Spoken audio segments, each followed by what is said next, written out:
spēle noslēgusies Rīgā. Spēles rezultāts diezgan pārliecinošs, ELU komandas uzvara.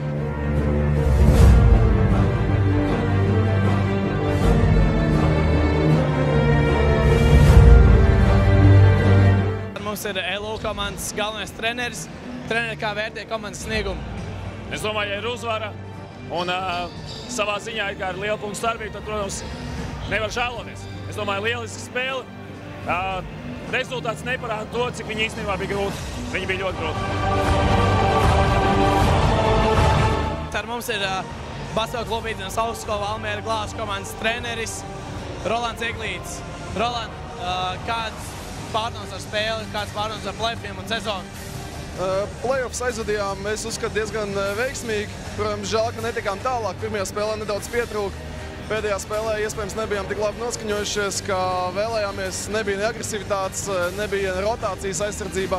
Uzbrukumā jau vienmēr kaut kas jau iekrīt, kā vienmēr, bet galvenais jau tā aizsardzība, teiksim tā.